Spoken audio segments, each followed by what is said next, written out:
Okay చెప్పండి. కడపేనమ్మా? జయలక్ష్మి. నాకు వివాహం 1 సంవత్సరం అయితే నేను హైదరాబాద్లో ఉంటాను. అయితే జనవరి నెల 28వ తారీఖున మా అమ్మగారి ఇంట్లో నేను ఉండగా మాకు తెలిసినటువంటి మా అమ్మ ఆగస్టు నెల చనిపోక ముందు ఒక ఏఎస్ఐ బాబు దగ్గర చీటీ వేశారు. ఆమె చనిపోక ముందు వాళ్ళకి 50,000 డబ్బులు బాకీ ఉందని బాబు ఏఎస్ఐ భార్య మరియు ఇంకొక మోహన్ ఏఎస్ఐ వాళ్ళ భార్య శిరోమణి, ఇంకొక మా భాగ్యమ్మ అని 3 మహిళలు నా మీదికి వచ్చి మా ఇంట్లో ఎవరూ లేని సమయంలో నా మీద దాడి చేసి నా మెడలో ఉండే తాలిబొట్టు సరుకులు లాక్కొని పోయినారు. ఈ విషయమై నేను బంటాం సిఐ గారిని సంప్రదించి, సార్ నా తాలిబొట్టు సరుకులు ఇట్లా లాక్కొని పోయినారు, నాకు న్యాయం చేయండి అని కోరగా, సార్ నీ దండ పోలేదు, ఏం లేకపోలేదు, నువ్వు నోరు చూసుకొని పో మించులేసి అన్నాను. నేను అక్కడి నుంచి ఎస్పీ సార్ దగ్గరికి వెళ్ళాను. ఎస్పీ సార్ దగ్గరికి వెళ్తే నేను వెళ్ళిన సమయంలో సార్ లేకపోవడం వల్ల డిఎస్పీ సార్ దగ్గరికి వెళ్ళాను. డిఎస్పీ సార్ దగ్గరికి వెళ్తే డిఎస్పీ సారు, సార్ ఇట్లా నా చేయి పోయింది సార్, సిఐ సార్ చెప్తా ఉంటే రెస్పాండ్ అవ్వడం లేదు అని చెప్తాను. చెప్తే డిఎస్పీ సారు, ఇప్పుడే కదమ్మా నువ్వు వెళ్ళి పెట్టింది, ఆయన యాక్షన్ తీసుకోకపోతే నా దగ్గరికి రా, నువ్వు వెళ్ళి మానేసాను. సరే అనేసి వెళ్ళిపోయాను. మళ్ళీ రోజు 1 టౌన్కి వెళ్ళాను, తిరిగాను, సిఐ గారిని రిక్వెస్ట్ చేసుకున్నాను. ఎంత చేసినా నువ్వు వాళ్ళ మీద కేసు పెడితే నేను నీ మీదే మర్డర్ కేసు పెడతా, నీ మీదే ఇంకొక కేసు పెట్టి నిన్నే జైలుకు పంపిస్తా, కేసు లేదు ఏం లేదు, నువ్వు చూసుకొని నువ్వు రావద్దు స్టేషన్కి అనేసి నన్ను పెట్టించాను. 1 టౌన్ సిఐ చిన్న పెద్దయ్య సార్. సరే అనేసి మళ్ళీ డిఎస్పీ సార్ దగ్గరికి వెళ్ళాను. సార్ నా చేయికి పోయి నేను నాకు న్యాయం చేయమని సిఐ సార్ దగ్గరికి వెళ్తే ఆయన నా మీదే కేసులు పెడతానంటున్నాడు. సార్ ఇది ఎంతవరకు న్యాయం, నాకు మీరు న్యాయం చేయండి సార్ అనేసి సార్ని నేను విజ్ఞప్తి చేసుకున్నాను. విజ్ఞప్తి చేసుకుంటే సారు సిఐ సార్కి ఫోన్ చేసి, నువ్వు ఫస్ట్ కేసు కట్టు, ఎఫ్ఐఆర్ చెయ్యి అనేసి డిఎస్పీ సారు సిఐ సార్కి కాల్ చేశారు. కాల్ చేస్తే అప్పుడు కూడా సిఐ సారు ఆమెది చేయకపోలేదు, ఏం పోలేదు, ఆమె ఊరికే దొంగ కేసు పెడతా ఉంది సార్, నాకు చేయకపోయిన సంగతే చెప్పలేదు, వాళ్ళదేదో డబ్బు పంచాయతీ అని చెప్పి కేసును పక్కదో పట్టించాలనే చూశారు తప్ప సారు కేసు కూడా ఫైల్ చేయలేదు, మాకు న్యాయం చేయలేదు.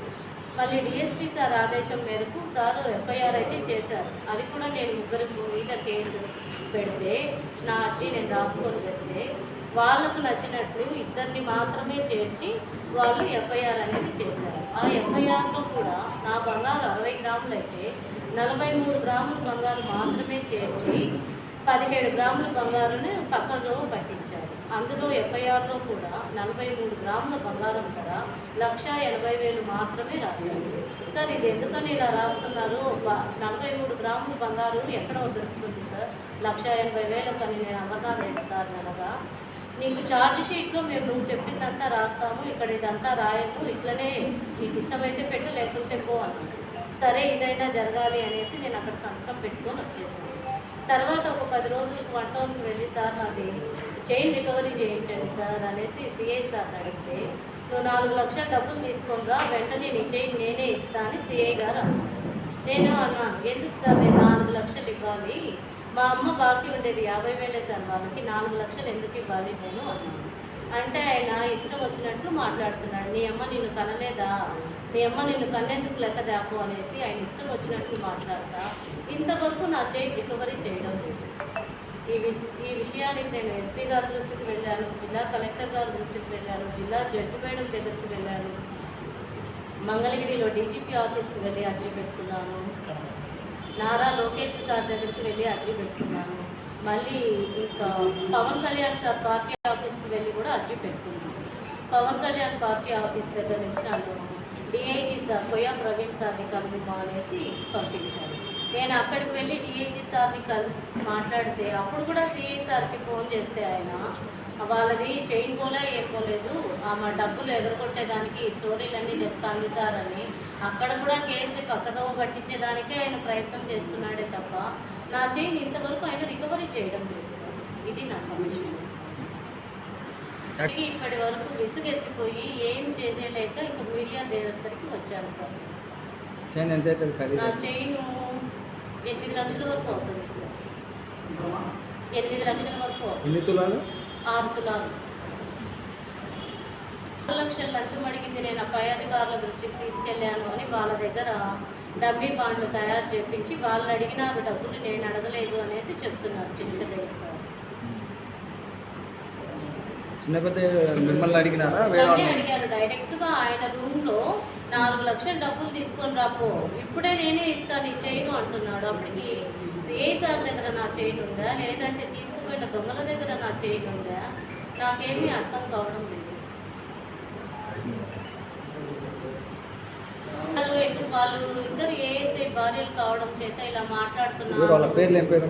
ఒక ఏఎస్ఐ బాబు, ఏఎస్ఐ అతను కంపెనీలో పనిచేస్తాడంట. ఇతనే ప్రైవేట్ చీట్లు నడిపేది, ఇతనే ప్రైవేట్ చీట్లు నడిపాడు. మా అమ్మను వచ్చి చీటీ వేయించుకున్నాడు, మా ఇంటికి తిరిగాడు, నెల నెల డబ్బులు కూడా ఇతనే తీసుకొని వెళ్తా ఉన్నాడు.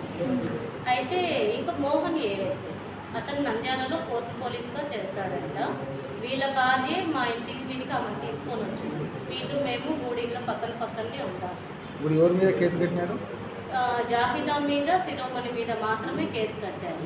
ఈ భాగ్యం అనే ఆమెను పక్కన పెట్టి ఆమెతో దొంగ సాక్ష్యం చెప్పించి నా మీద మర్డర్ కేసు పెట్టాలని ఆమెను పక్కన పెట్టుకొని ఉన్నారు. అంటే ఆ రోజు ముగ్గురు మీ ఇంటికాడికి వచ్చి ముగ్గురేనా? ముగ్గురు వచ్చారు. ఈ దాడి నా మీద జరుగుతున్నంతసేపు నేను అనేక సార్లు 100కి 112కి కాల్ చేసినప్పటికీ పోలీసుల వాళ్ళ సహాయం నాకు రాలేదు. ఇది చూసిన ప్రత్యక్ష సాక్షులు గవర్నమెంట్ ఉద్యోగస్తులు కూడా 1 టౌన్ స్టేషన్కు వచ్చి సాక్ష్యం కూడా చెప్పారు. అయినప్పటికీ ఇంతవరకు దొంగల మీద ఎటువంటి చర్యలు లేవు, ఏమీ నాకు రికవరీ కాలేదు. ఇప్పుడు మీ ముగ్గురులో ఎవరికి ఇవ్వాలి మీరు 50,000? జాబితా అనే ఆమెకు, ఏఎస్ఐ బాబుకి మేము ఇవ్వాలి, మా అమ్మ ఇవ్వాలి. 50,000 కోసం ఈ సమస్య అంతా. 50,000 కోసం ఇంత సమస్య చేశారు. మీ అమ్మ ఉన్నప్పుడు మీరు వచ్చారా కడపకు? నేను వచ్చాను. మీ అమ్మ బతికే ఉన్నప్పుడు? వచ్చాను. బెడ్లో ఏం లేదు, మా అమ్మ కొంచెం అనారోగ్యంతో చనిపోయారు, హార్ట్ స్ట్రోక్ వచ్చి చనిపోయారు. మీ అమ్మ వాళ్ళ దగ్గర చీట్ వేసిందని ఆ డబ్బులు నీ దగ్గర రికవరీ చేయాలి అంటే నేను లేనప్పుడు మా అన్న వాళ్ళ ఇంటికి వెళ్ళి కూడా చాలా సార్లు గొడవలు చేశారు, పోలీసుల్ని తీసుకెళ్లారు, పోలీసులతో ఇళ్ళంతా సోదాలు చేయించారు. వాళ్ళకు ఏవి నచ్చితే అవి చేస్తున్నారు. ఏమంటే వాళ్ళు ఏఎస్ఐలు కావడం చేత ఒకసారి మా అన్న వాళ్ళ ఇంటికి వెళ్ళి బండి బిగాలు కూడా తీసుకొని పోయినారు. అయినా వాళ్ళ మీద ఎటువంటివి లేవు, ఎటువంటి చర్యలు. మేము పోలీస్ కంప్లైంట్ ఇచ్చినప్పటికీ ఎటువంటి చర్యలు వాళ్ళ మీద లేవు. మీ అతను ఎవరు హైదరాబాద్ రమణ అని వచ్చి సిఐతో మాట్లాడి డబ్బులు ఇస్తాము 4 లక్షలు మా కేసు చూడండి అని చెప్పారంట. మీ బంధువు, మీకు ఎవరైనా బంధువు ఉండారా రమణ అని? హైదరాబాద్ నుంచి వచ్చి సిఐని అడిగారు, 4 లక్షలు డబ్బులు ఇస్తాము కావాలంటే చూడండి అని. మీరు అడిగారా? ఎవరు లేరా? ఎవరు లేదు. హైదరాబాద్లో రమణ అని, హైదరాబాద్కి మేమే కొత్తగా వెళ్ళాము. హైదరాబాద్లో మాకు బంధువులు వెంకటరమణ అని ఎవరు లేరు? ఎవరు లేదు, ఎవరు లేరు. సిఐసారే అడిగారు, అందరే అడిగారు. నేను మొబైల్ బయటకు పెట్టేసుకుంటాను కాబట్టి నేను రికార్డు చేసుకోలేకపోయాను, లేదంటే నేను రికార్డు చేసుకునేదాన్ని. సిఐసారే అడిగారు, 4 లక్షలు డబ్బులు తీసుకొని రాబో, మేము నిన్ను కనలేదా, 4 లక్షలు తప్ప ఇప్పుడే నేనే ఇస్తాను, ఈ దండ 10 నిమిషాలలో ఇస్తాను. 4 లక్షలు దేనికి? లంచం అంటున్నా? లంచమే అడిగారని. నేను ఆ లంచాన్ని ఆయన కప్పిపుచ్చుకునే దానికోసము దొంగబాండ్లు వాళ్ళతో తయారు చేయించి ఈమె వాళ్ళకి 5 లక్షలు బాకీ ఉంది, దానికి నేను చెప్పాను అనేసి ఇప్పుడు కొత్తగా చెప్తున్నారు. ఈ విషయమే నేను ఎస్పీ సార్ని 5 సార్లు కలిశాను, కానీ సార్ కూడా మాకెందుకో ఇంతవరకు న్యాయం చేయలేదు. మొన్న ప్రెస్ మీట్ పెట్టి మళ్ళీ ఎందుకు రద్దు చేసుకున్నారు? ప్రెస్ మీట్ పెట్టాను, మళ్ళీ సిఐ గారు ఏమైనా రికవరీ చేసినారేమో ఒక మాట అడిగి రావాలి అనేసి వెళ్ళాను. వెళ్ళి అడిగాము, 2 రోజులు ఆకు ఇస్తాము అన్నారు. నాకు ఆయన రికవరీ చేయిస్తారని